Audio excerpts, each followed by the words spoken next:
नमस्ते सबैजनालाई तपाईहरु सबैलाई आजको यो भिडियोमा स्वागत छ। एससी को रिजल्ट चाहिँ आउने डेट चाहिँ फिक्स लगभग भइसकेको छ। या त वैशाखको लास्टसम्म आउनु पर्ने हो अथवा जेष्ठको फर्स्ट विक भित्र चाहिँ आउनु पर्ने हो। तर यहाँ प्रब्लम के छ भन्दाखेरि रिजल्टको दिनमा धेरै जसो नेपाली वेबसाइट्सहरुको सर्भर नै डाउन भइहाल्छ, किनकि एकदम धेरै स्टुडेन्ट्सहरुले मोर देन लाख स्टुडेन्टले चाहिँ एकैचोटी आफ्नो सिम्बल नम्बर टाइप गरेर रिजल्ट चेक गरिरहेको हुन्छ। त्यही भएर त्यो बेलामा सर्भर चाहिँ डाउन भइहाल्छ अनि त्यसले गर्दा तपाईको रिजल्ट चाहिँ चेक नहुन पनि सक्छ। आजको यो भिडियोमा रहेर म तपाईलाई सिकाउन गइरहेको छु कि कसरी तपाईले आफ्नो रिजल्टलाई मार्कसिट सहित तपाईले कसरी चेक गर्न सक्नुहुन्छ अनि इभन यदि सर्भर डाउन छ भने त्यो कन्डिसनमा तपाईले आफ्नो रिजल्ट चाहिँ कसरी हेर्न सक्नुहुन्छ। यो दुवै कुरा एकदम स्ट्रेट फरवर्डली बिना तपाईको 1 सेकेन्ड वेस्ट गर्दै आजको यो भिडियोमा म तपाईलाई सिकाउन गइरहेको छु। सो डिस्क्रिप्सन अथवा कमेन्ट बक्स दुवैमा तपाईले हेर्नुभयो भने एउटा लिंक हुन्छ जसमा तपाईले आएर यहाँ डाइरेक्टली आउन सक्नुहुन्छ। यहाँ आइसकेपछि तपाईको ब्राउजरको साइड 3 डट हेर्न सक्नुहुन्छ। त्यहाँ गएर तपाईले स्क्रोल गर्नु होला अलिकति अनि यहाँ आएर तपाईले एड टु होम स्क्रिन हेर्न सक्नुहुन्छ। अब यहाँबाट तपाईले एड गर्दै जानु भयो भने तपाईको होम स्क्रिनमा एउटा चाहिँ आइकन आइसकेको हुन्छ अनि जसरी तपाईले यहाँ हेर्न सक्नुहुन्छ यहाँ चाहिँ आइकन आइसकेको छ।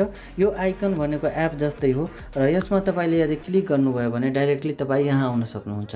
अब यो किन इम्पोर्टेन्ट छ भन्दाखेरि एससी को रिजल्टमा नयाँ अपडेट्सहरु आइरहेको हुन्छ र त्यो अपडेट्सहरु तपाईको एकैचोटी यहाँ तपाईले पाउन सक्नुहुन्छ र साथै कुन वेबसाइटबाट रिजल्ट चेक गर्ने त्यो सबैको कलेक्सन एकै साथमा छ। त्यही भएर त्यो दिन तपाईको टाइम वेस्ट हुँदैन र तपाईले चेक गर्न सक्नुहुन्छ। अब यहाँ आइसकेपछि स्क्रोल गर्नु होला अलिकति अनि यहाँ तपाईले हेर्न सक्नुहुन्छ how to check SC result 2083।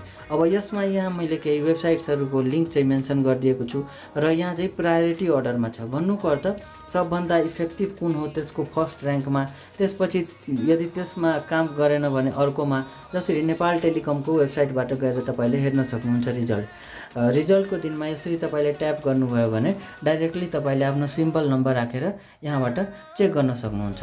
तर यदि यो सर्भर डाउन छ भने तपाईले अर्को पनि लिंकमा क्लिक गर्न सक्नुहुन्छ। तपाईले धेरै जसो भिडियोजहरु हेर्नु पर्दैन, एउटै लिंकबाट आएर तपाईले रिजल्ट चाहिँ चेक गर्न सक्नुहुन्छ।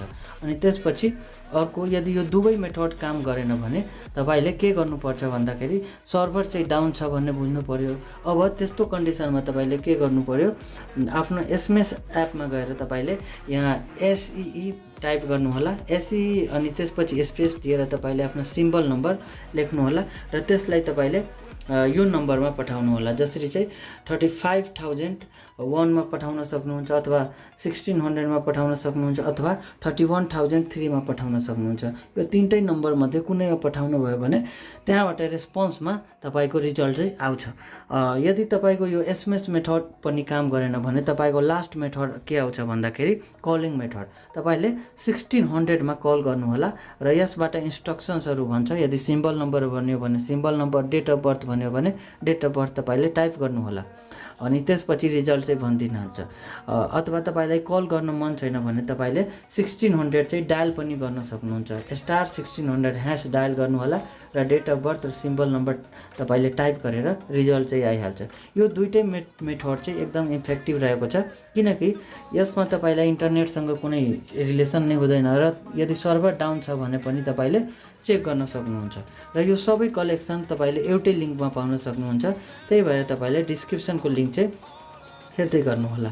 आई होप यो भिडियो तपाईको लागि युजफुल रहेको थियो र यहाँबाट तपाईले डाइरेक्टली एक्सेस गर्न सक्नुहुन्छ। जसरी यसमा क्लिक गरेर डाइरेक्ट तपाईले कल गर्न सक्नुहुन्छ।